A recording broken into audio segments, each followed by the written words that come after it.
Hey guys, everseen here. Today we're going to be talking about some of the defensive changes in 3.25. I had some videos in 3.24, but a lot of the information has become obsolete, so I figured I'd do some updated videos. In patch 3.25 Settlers of Kalgur League, defenses got a substantial rework and a lot of methods used previously for getting defenses online no longer apply. First biggest rework is to endurance charges. Endurance charges provide 4% additional physical damage reduction as they did before, but in addition, now they give 4% additional elemental damage reduction per charge. This change is massive, and endurance charges are the #1 priority for me on any build I play.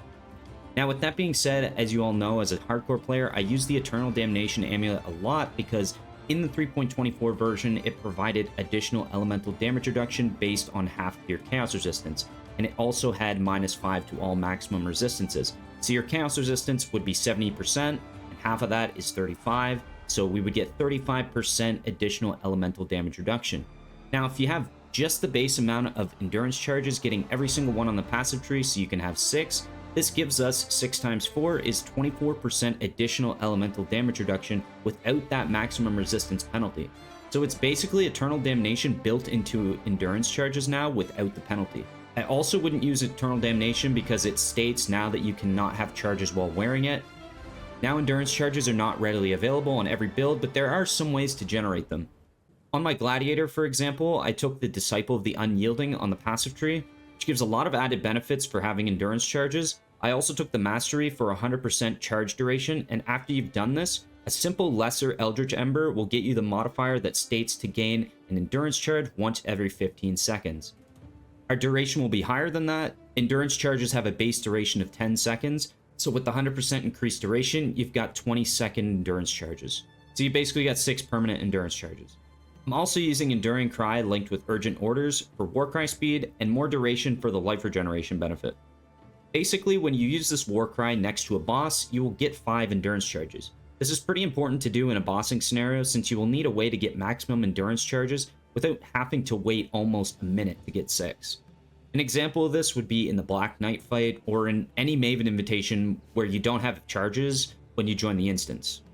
I always use Enduring Cry to get my charges online quickly. This works really well on any Templar, Marauder, or Duelist for endurance charges, but what about the other classes?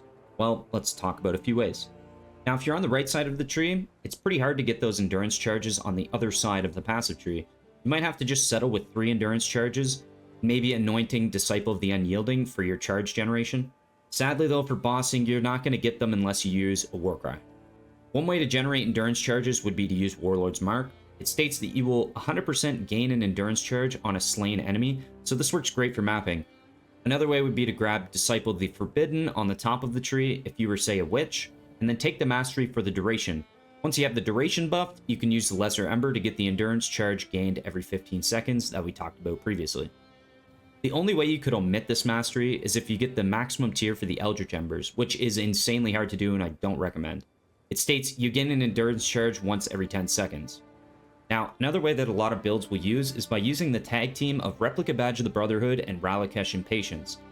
The way these two unique synergize is that Replica Badge gives you endurance charges equal to your maximum frenzy charges. So all you have to do is grab all the frenzy charges on the right side of the tree, but hold on, there is a downside. You can actually lose frenzy and endurance charges through the item's other modifiers.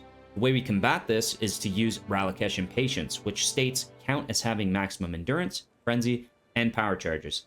This means, for example, if we got 6 frenzy charges through the passive tree, we would get 6 endurance charges through Replica Badge of the Brotherhood, and then we have 6 endurance permanently from Ralakesh. Not only is it amazing for defense, but also for offense.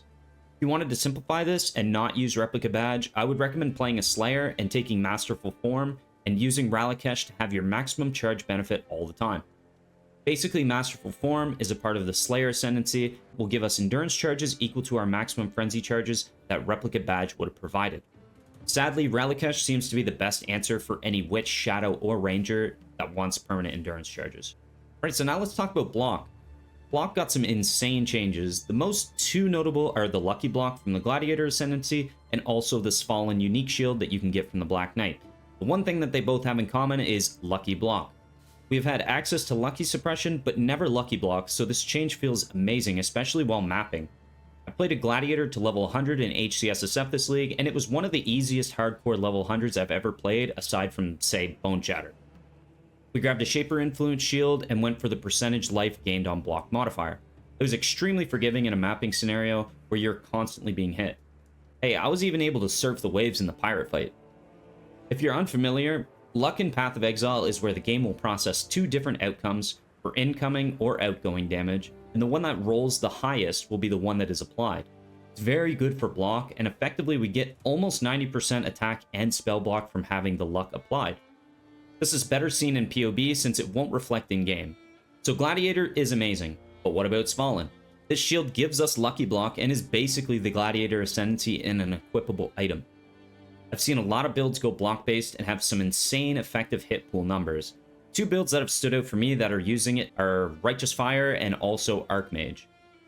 Righteous Fire has had a massive buff this league going block-based, and this shield makes it a powerhouse for mapping, and I'd argue almost immortal. Archmage, on the other hand, has busted damage. The addition of Svalin is pretty insane for survivability. For Archmage, we have Evasion, we have 100% Spell Suppression, Leech, and now this Lucky Block, which can give us stupid levels of mitigation. The only thing that block doesn't solve is our maximum hit. Physical damage adds was heavily nerfed this league, and without using specific uniques, you can pretty much only reliably get 16% physical damage taken as elemental damage. This is through the Eater implicit for a helmet and body armor. You can scale the values up a bit more, but you have to use better Ichors. So physical damage is probably your biggest enemy this league, and you'll want those endurance charges to really combat that. This is why Archmage is such a strong choice this league, because it has effectively like over 15,000 HP, 4 endurance all the time, spell suppression, and evasion. So your physical max hit is actually pretty high. The biggest contributor to getting more maximum hit is still going to be Fizz taken as, which can be achieved through things like Lightning Coil, Cloak of Flame, and Dawnbreaker.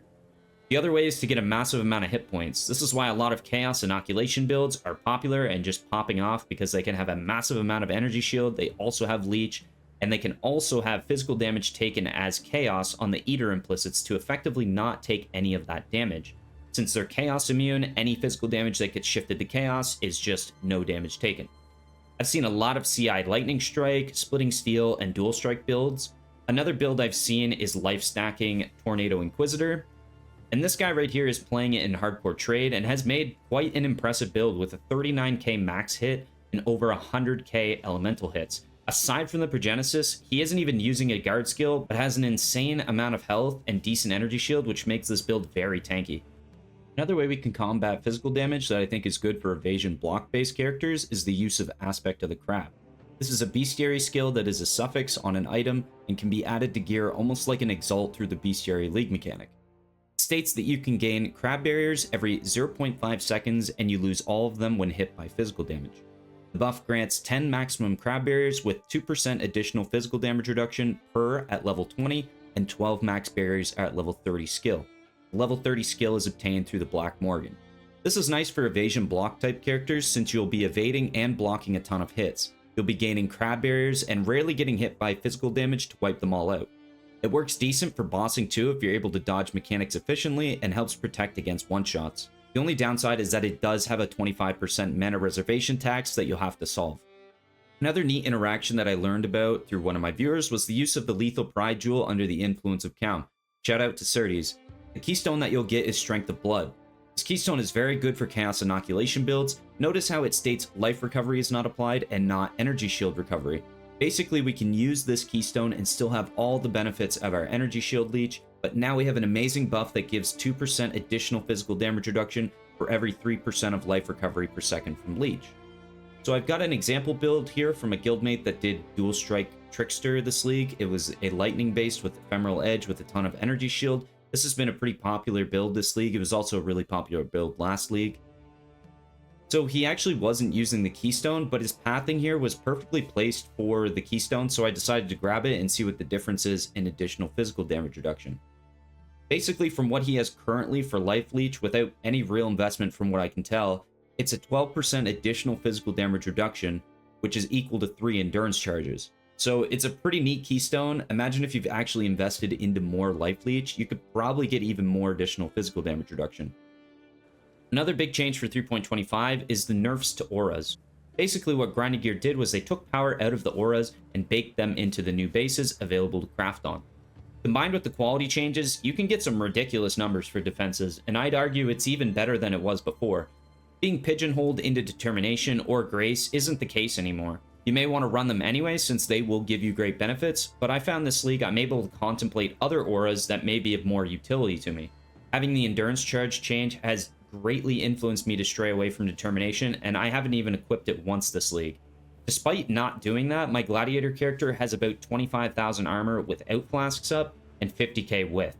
So with all these changes, the one thing that stood out for me was that physical damage was going to be our biggest issue. By getting enough armor, 6 endurance charges, physical damage taken as on Eldritch Implicits, and even more health since we got buffed modifiers, I found that physical damage does get way easier to mitigate with all these things.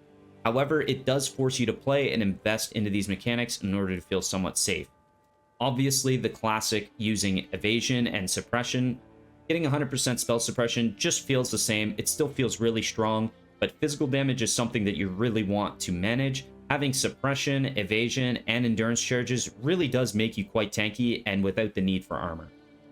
And that's going to wrap up this video, guys. Thanks a lot for watching, and I appreciate every person taking the time out of their day to watch me yap on and on. I stream every day, Monday, Wednesday, and Friday at 10 a.m. Eastern if you want to come hang out, maybe ask some questions. Also, if you found something helpful in the video, maybe consider liking and subscribing since it really helps me out. Cheers, guys. I'll see you in the next one. Later.